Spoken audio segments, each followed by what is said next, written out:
فہم دین کے ناقص ہونے کی وجہ سے ہم بہت ساری ایسی چیزیں جو دین سمجھ کے کر رہے ہوتے ہیں وہ دین نہیں ہوتا، اور بہت ساری ایسی چیزیں جن کو ہم لادینی سمجھ کے ترک کر رہے ہوتے ہیں وہ لادینی نہیں ہوتی، وہ عین دین ہوتا ہے۔ تو اس حوالے سے ہمیں علماء کی صحبت میں بیٹھ کر دین کو اس کی اصلی صورت میں اور اصلی شکل میں سمجھنا پڑے گا۔ اللہ کے محبوب علیہ السلام کی خدمت میں 3 طرح کے لوگ آئے حضور کے زواج کے پاس آ کے، انہوں نے حضور کی زندگی کے بارے میں، نمازوں کے بارے میں، روزوں کے بارے، شب خیزیوں کے بارے میں پوچھا۔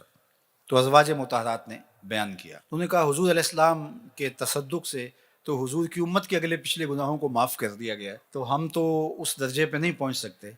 لہٰذا ایک نے کہا کہ میں ساری رات عبادت کروں گا، سوؤں گا نہیں، اور ایک نے کہا کہ میں ہمیشہ روزہ رکھوں گا، اور ایک نے کہا کہ میں کبھی بھی شادی نہیں کروں گا، نکاح نہیں کروں گا اور تجرد کی زندگی گزاروں گا۔ جب وہ فیصلہ کر کے نکلے اور اللہ کے محبوب تک بات پہنچی تو حضور نے ان کو بلایا اور فرمایا کہ تمہاری یہ باتیں مجھے پہنچی ہیں، لیکن سنو، اما واللہ انی لاخشاکم للہ واتقاکم لہ، فرمایا کہ میں تم سے زیادہ اللہ سے ڈرنے والا ہوں اور میرے دل میں تقوی کا نور تم سے کہیں زیادہ ہے۔ لیکنی اصوم و افطر و اصلی و ارقد، لیکن میں روزہ بھی رکھتا ہوں اور افطار بھی کرتا ہوں، نماز بھی پڑھتا ہوں اور رات کو آرام بھی کرتا ہوں۔ واتزوج النساء، عورتوں کے ساتھ میں نے نکاح بھی کر رکھے۔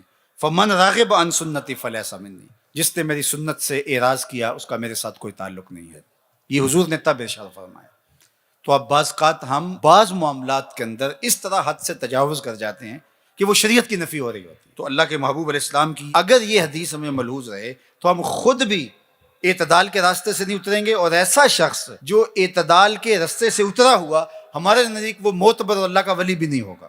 کتنے ایسے لوگ کہ جن کا فہم دین تو ناقص ہے ہی ہے، اچھے مسلمان ہونا دور کی بات ہے، وہ اچھے انسان بھی نہیں ہیں، اور ہم ان کو سمجھتے ہیں کہ یہ پہنچے ہوئے ہیں، اور ان کے ارد گرد لوگوں کا ہجوم اور لوگوں کی کثرت ہوتی ہے، تو یہ ہمارا فہم دین ناقص ہے کہ ایسے لوگ بھی اس مارکیٹ میں چل جاتے ہیں۔ دین کو پوری طرح سے اختیار کرنا ہوگا۔ آپ اعتدال کی راہ پہ گامزن ہوں گے تو پھر ہر ایک کا حق ادا کر رہے ہوں گے۔ ماں اپنی جگہ پہ ہوگی، بیوی اپنی جگہ پہ ہوگی، دوست اپنی جگہ پہ ہوں گے، والدین اپنی جگہ پہ ہوں گے، آپ دنیا داری کے معاملات کو بھی نپٹا رہے ہوں گے، لے کے چل رہے ہوں گے، اور دین کے فرائض واجبات اور سنن مستحبات بھی آپ سے نہیں چھوٹ رہے ہوں گے۔ سارا نظام ساتھ چل رہا ہوگا، نہ یہ ہے کہ ایک جہت چلیں تو دوسری جہت کو ترک کر دیا جائے۔